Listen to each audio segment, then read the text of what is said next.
Chers amis, je vais aller droit au but. La situation sociopolitique en RDC est extrêmement grave. Si l'on y prend garde, nous risquons d'assister à une situation de chaos généralisé à l'image de ce qui s'est produit au Rwanda en avril 1994. Certains diront que je suis alarmiste. Oui, je le suis parce que la crise actuelle, invisible à l'œil nu pour certains, prend des proportions de plus en plus inquiétantes. On a le tribalisme, on a des tensions tribales aujourd'hui qu'on ne peut plus ignorer ou faire comme si elles n'existaient pas. Moi, je suis de ceux qui n'ont pas de problème à ce que Félix Tshisekedi fasse des nominations à la présidence ou ailleurs de ses frères tribales.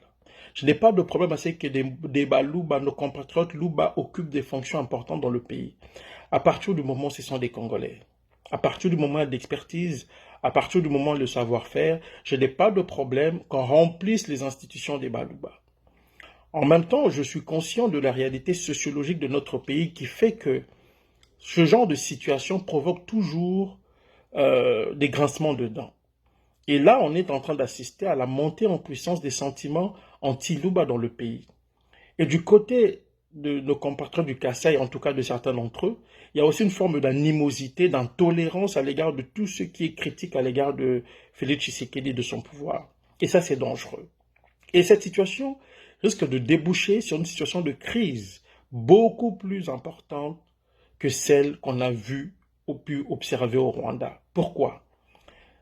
Parce qu'au Rwanda, contrairement à ce qu'on a toujours dit, la crise n'était pas ethnique, elle était politique et régionale. Pourquoi? Parce qu'il y avait d'un côté les Hutus du Nord qui étaient au pouvoir, donc le président Habyarimana, et de l'autre les Hutus du Sud qui lui en voulaient depuis le coup d'État de 1973, qui avait écarté le président Grégoire Kayibanda, qui était Hutu du Sud. Et les tensions ethniques au Rwanda n'ont pu être observées qu'après la guerre d'octobre 1990, imposée au pays par le Front patriotique rwandais de Paul Kagame, donc le FPR. C'est seulement à partir de ce moment-là qu'on a pu observer des sentiments, des tensions ethniques entre d'un côté les Hutus et les Tutsis. Mais les choses étaient beaucoup plus complexes. Pourquoi? Parce que les Hutus qui étaient contre les Tutsis, c'était les extrémistes Hutus.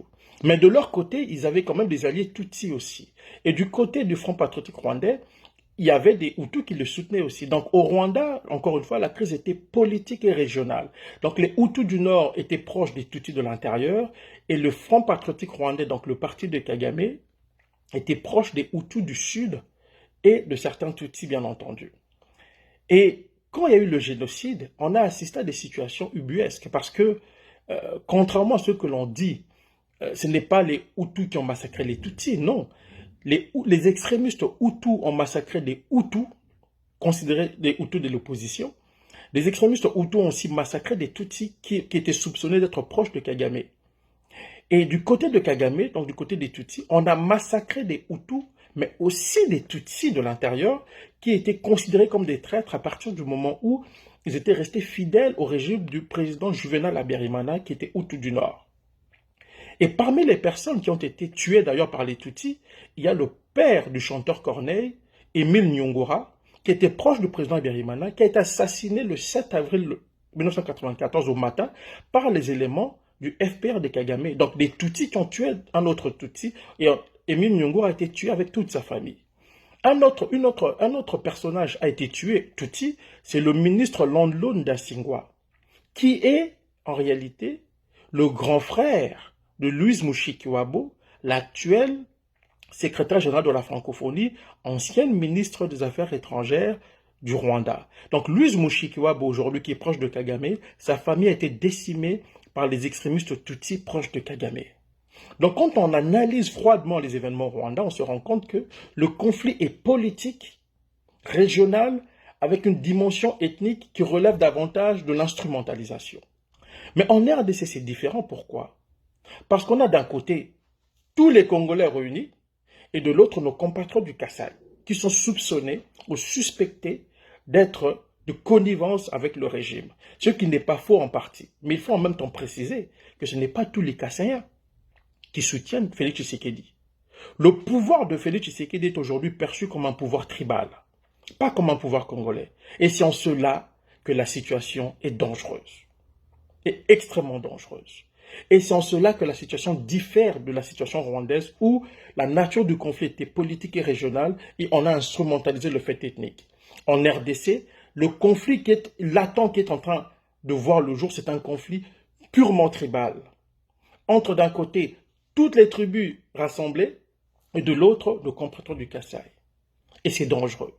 Moi, j'en appelle ici à la responsabilité et au courage de nos compatriotes du Kassai qui ne se reconnaissent pas dans le régime de Félix Tshisekedi. Prenez vos responsabilités et dénoncez le climat d'intolérance, l'intégrisme des vôtres, qui sont aussi nos compatriotes, qui sont aussi nos frères et nos sœurs. Il faut dénoncer cela avant qu'il ne soit trop tard.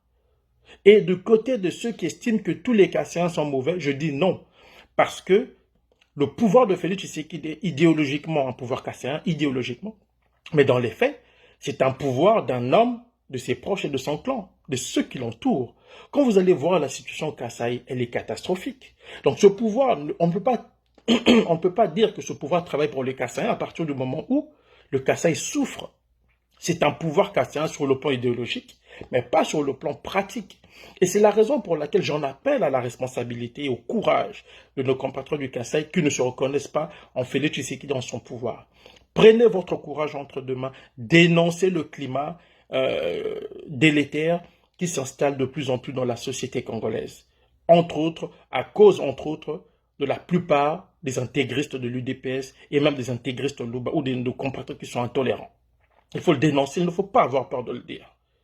Vous savez, au Rwanda en 90, lorsque le FPR a envahi le pays, des intellectuels Tutsis ont pris la parole en public et se sont distancés des actions de Kagame. Pourquoi? Parce qu'ils avaient compris que ce pouvoir-là pouvait amener à la division des Rwandais et causer des dommages irréversibles. Et on l'a vu avec le génocide. Et on a vu comment ce même FPR s'est attaqué aux Tutsis aussi. Donc, que nos compatriotes du Kassai, qui sont lucides, ils sont nombreux, qui ne se reconnaissent pas dans ce pouvoir, pardon, vous devez prendre vos responsabilités. On ne peut plus être dans des faux fuyants, on ne peut plus critiquer le pouvoir de Félix Tshisekedi à bas bruit. Non, il faut prendre ses responsabilités. Il faut se distancer de ce qui se fait en votre nom. Parce que ce pouvoir et ses intégristes font des choses au nom de tous les Kassaïens et la foule ne réfléchit pas. Tous les Congolais qui observent ça se disent mais Loubandé Bazo Salabon. Et face à votre silence, il est normal que les gens deviennent indignés. Il est normal que les gens se disent que tous sont dans le même sac. Même si cela en réalité n'est pas vrai. Nous avons des amis kassaïens avec lesquels les amitiés ont été rompues. Des distances ont été créées à cause de ce pouvoir. Que ceux de Kassaïens qui s'estiment congolais d'abord avant d'être Louba prennent leurs responsabilités. Que l'intelligence kassaïenne, que les notables kassaïens prennent leurs responsabilités parce que cette situation peut déboucher sur une crise irréversible. Pire que ce qui s'est passé au Rwanda. Et je vous dis, si en 2023, Félix Tshisekedi se permet de s'imposer par la force ou par la fraude, et si les gens se sentent incapables de le déboulonner, ils vont s'attaquer aux Kassaïens dans tous les coins de la République. Et prenez au sérieux ce que je vous dis. Lisez la psychologie des foules pour comprendre comment les foules réfléchissent et réagissent à certaines situations. Le Congo nous appartient à nous tous. Le Congo appartient aux Kassaïens, aux Bangala, aux Baluba, à ceux qu'on appelle les Swahili et à tant d'autres peuples. Alors il est temps en fait, de mettre fin à cette situation. Et la seule manière de remédier au climat délétère, en tout cas de corriger le tir et de faire en sorte que ce climat délétère prenne fin, c'est de dénoncer les intégristes où qu'ils soient, à commencer par les intégristes Luba qui sont très très intolérants. Et ceux qui peuvent jouer ce rôle de manière beaucoup plus responsable, afin d'emmener les uns et les autres à la raison, ce sont nos compatriotes du Kassai. Prenez vos responsabilités. Je sais qu'il y a beaucoup d'entre vous qui ne se reconnaissent pas en ce pouvoir, qui le critiquent d'ailleurs. Faites-le en public pour que d'autres Congolais puissent comprendre et puissent voir que cette affaire n'est pas une affaire des Kassaïens, mais d'un groupe de gens qui jouit des deniers publics au mépris des vies kassaïennes, équatoriennes, kivussiennes et j'en passe. La responsabilité vous revient J'en appelle à la responsabilité de nos compatriotes du Kasaï. Notables, intelligentsia, militants de la société civile, prenez vos responsabilités. On a vu des pasteurs soutenir Félix Tshisekedi de manière très grossière. Des pasteurs promettre la mort à ceux qui vont critiquer Félix Tshisekedi, des pasteurs kassaïens. Tout ça ne fait qu'alimenter le climat de méfiance entre les Congolais d'un côté et les autres Congolais kassaïens de l'autre. Et ça, c'est inacceptable dans un pays que Mobutu nous a légué dans l'unité. On peut tout le reprocher, mais on ne peut pas le reprocher d'avoir rassemblé les Congolais autour d'un idéal. Alors il est temps, chers amis kassaïens, de prendre vos responsabilités.